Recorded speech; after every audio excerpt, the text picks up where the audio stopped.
নমস্কার, আমি doctor Kalyan Guha, consultant orthopaedic surgeon based in Kolkata.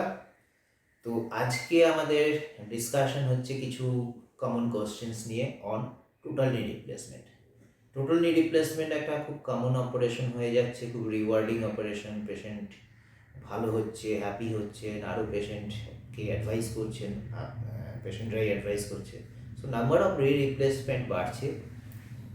আর তার সাথে সাথে প্রশ্ন যেগুলো আমরা ফেস করি যখনই পেশেন্টরা আসেন অপারেশন করতে, তো সেগুলো সেরকম কিছু প্রশ্ন নিয়ে আমরা ডিসকাস করি।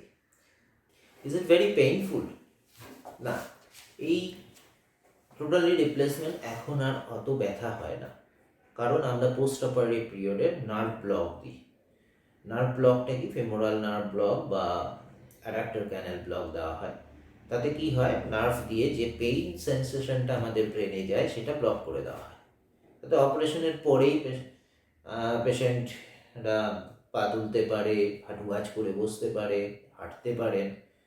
পেইন অনেক সিগনিফিকেন্টলি কমে যায়। এরপরে ফিজিক্যাল থেরাপি আছে, ফিজিওথেরাপি, যেগুলো করলে ব্যথা কমে। অনেকে রং কনসেপশন হয় যে ফিজিওথেরাপি মনে হয় খুব পেইনফুল। না, রাইটলি যদি ফিজিওথেরাপি করা হয় ইট লেসেন্স পেইন এবং মাসেলগুলো স্ট্রেংথেনিং হয়, সোয়েলিং কমে যায় এবং খুব তাড়াতাড়ি পেশেন্ট রিহ্যাব শুরু হয়ে যায়। পেশেন্টের হাঁটা চলা, টয়লেট যাওয়া, বাইরে বেরোনো within 2 to 3 weeks, stair climbing within 1 week, এগুলো আমরা শুরু করতে পারি। So it's not a painful surgery anymore. ব্যথার ভয়ে অপারেশন না করানোর কোনো কারণ নেই।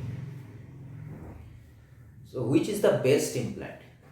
ইমপ্ল্যান্ট নিয়ে অনেক প্রশ্ন আসে। সো ইমপ্ল্যান্ট মোটামুটি আমরা ইউজুয়ালি ইন্টারন্যাশনাল ফরেন ইমপ্ল্যান্টই ইউজ করি এবং সেগুলো টাইম টেস্টেড, সেগুলো বহুদিন ধরে ইউজ হচ্ছে এবং খুব ভালো রেজাল্ট। ইমপ্ল্যান্ট বিভিন্ন রকম হয়, কিন্তু ইমপ্ল্যান্টের থেকেও মোর ইম্পর্ট্যান্ট হচ্ছে ঠিক করে অপারেশনটা করা, অনেক প্রেসিশন নিয়ে করা।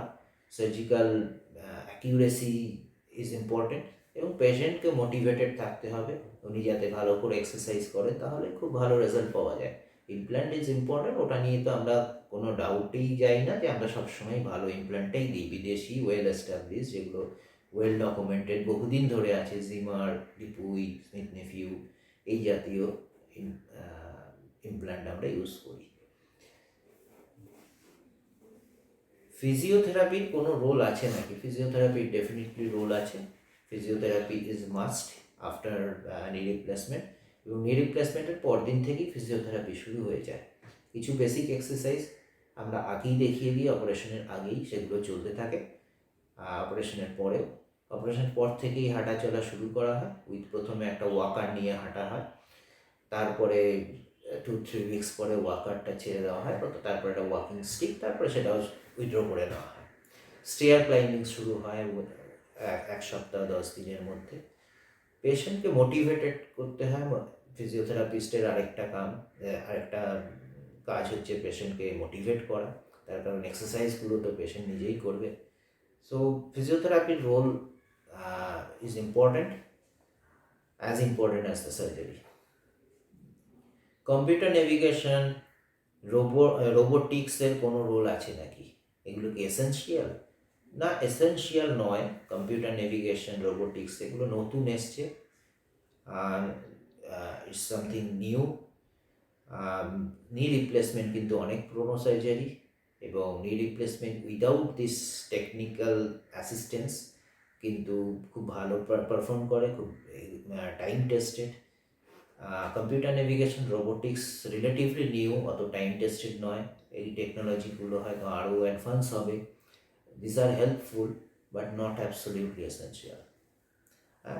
এই টেকনিকগুলো যেরকম মোবাইল ফোন, প্রথম যখন মোবাইল ফোন এসেছিল নোকিয়া, তার যা টেকনোলজি ছিল, এখনকার স্মার্টফোনের টেকনোলজি অনেক আলাদা। সেরকম এই কম্পিউটার নেভিগেশন বা রোবোটিক্স আইদার এগুলো ইভলভ করবে কিংবা আস্তে আস্তে ফেজ আউট করে যাবে সময়ের সাথে সাথে। সো সেগুলো দেখা।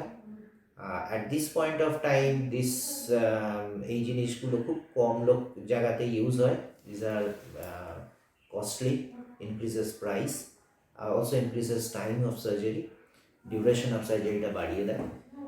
but it has got a role, and in future maybe আরও রোল প্লে করতে পারে।